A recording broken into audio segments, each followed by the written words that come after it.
I remember being an apologist at Catholic Answers under the reign of John Paul II and Benedict. One thing we repeated incessantly is, we're not saying he's infallible every time he speaks. Right. We're not saying he's sinless. We're not saying he can't be confusing. Right. And then as soon as we got a very confusing pope, a lot of us went, ugh, we don't know what to do. We'll just say the same thing. So, I mean, how did you speak to your confused Catholic friends or Catholic inquirers about the confusion coming out of Rome while trying to invite them to be a Catholic? Well, look, it's a two-hander, as we used to say in the theater, you know? It's a two-hander. You're doing this while you're doing that, okay? And I'm a broadcaster. I mean, it's so you don't know who's looking in. You know, you have a lot of people who are just curious. They just want to see, you know, it's like people who tune in for the royal wedding. They don't know about British royalty. You think they know about the War of the Roses? Forget it. They could care less. They love look at the beautiful outfit. Oh, the pomp and the majesty and the horses and oh my God, the bells, the beautiful singing and the choirs. They come for that, Matt. I mean, this is why people come. Visually, the church is a feast, and she should be a feast, and she is a feast. God created it that way. It's eternal beauty that draws and inspires. You're drawn to it in spite of yourself at times. Then you hear this. So that's on the one hand, the beautiful visuals. You know, I'm from New Orleans. I love Mardi Gras.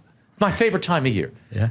We all dress, all the locals dress up, not for all the debauch and the stuff people from Cleveland do. No, this is for the locals. It's a time of getting together. Sometimes it's the only time we see all these people. And the church is the same. We come together. We're flying our flags of faith. We're showing who we are. That's spectacular.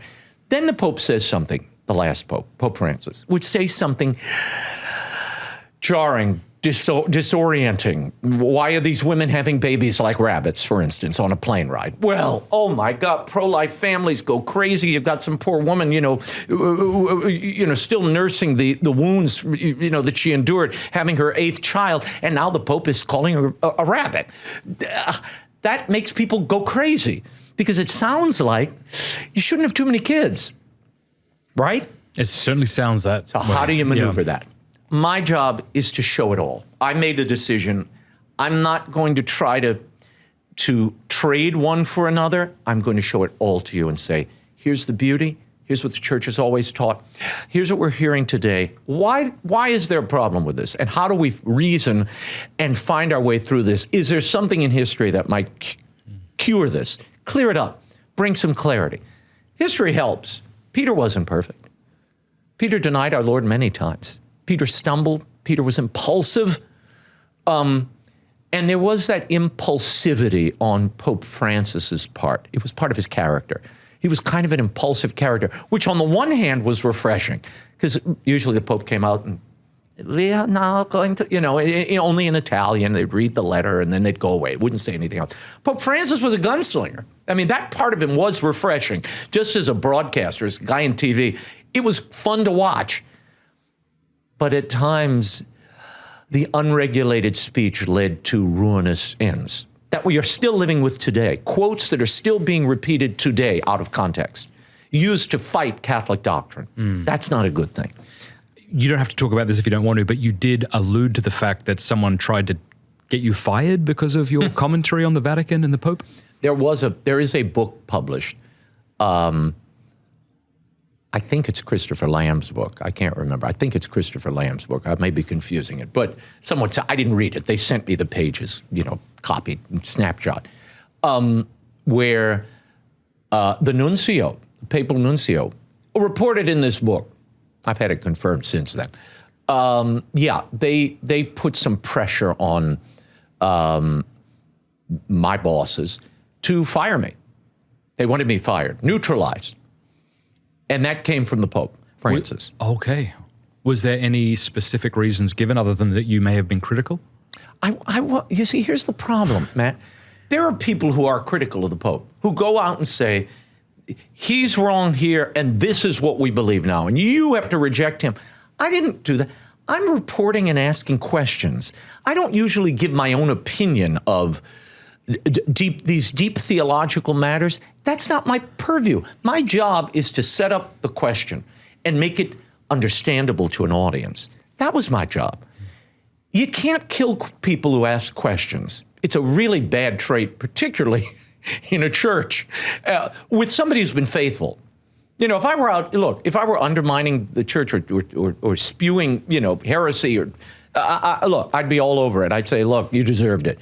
You walked into this. You want to be a revolutionary? Well, this is what happens to revolutionaries. They get shot in the head.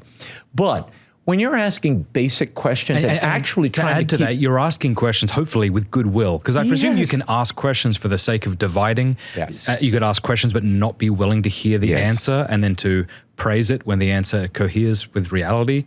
But you were asking questions presumably to try to understand. Of course, for my audience, because I'm unlike a lot of these people, and certainly many clerics I know. I go on book tours. I travel around and make myself available to my audience. They come up to me in airports. When you're in someone's television. It just happened today as we got coffee. It happens. It happens all the time. And that's a beautiful, wonderful blessing. And I'll tell you why. For me, first of all, because you're in their living room, their dining room, their kitchen, their bedroom, every night, there's a familiarity there that I cherish, because people will come up to me and say, Raymond, you have to look into this. Or, why did you say this 4 weeks ago? Well, you said this, so I hear back instantaneously. Not only emails or comments in my thread, no. Directly hear from this audience, and I love that, because I can feel where they are. And I take all of that into consideration when I shape a show. And I know what they're concerned about. And there are moments I don't want to wrestle with this stuff, Matt. I'm tired. I'm old. There's a moment where you kind of go, okay, enough. Can I just go report on the Oscars? That's so easy. There's no blood on the floor. There are no high stakes really involved.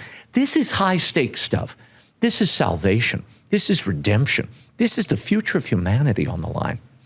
And the Catholic Church teaches this is the font of salvation. This is all you got. So, to my mind, it's really important, and I take it seriously.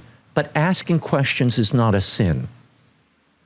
The things that come out of your mouth after you ask the question could be a sin. But I usually don't do that. I assemble people and I let them answer. And then the audience comes to their own conclusions. And I have great faith in the audience. I do. They don't know everything. They have a lot of common sense. They're a lot smarter and more savvy than people give them credit for. Do you think the Pope was misrepresented and attacked unfairly by certain individuals? We don't have to name names. Yeah. And if so, how was he being attacked unfairly? I think, look, I understand why they were radicalized. I'll use the term. I think Pope Francis radicalized a lot of people in the church. I mean, it's sort of like the Trump effect on journalists in America. Yeah. It has a radicalizing effect for whatever reason. And there were people well-intentioned who I think allowed their heart to get the best of them. And then they got angry. And anger is always a bad place to operate from.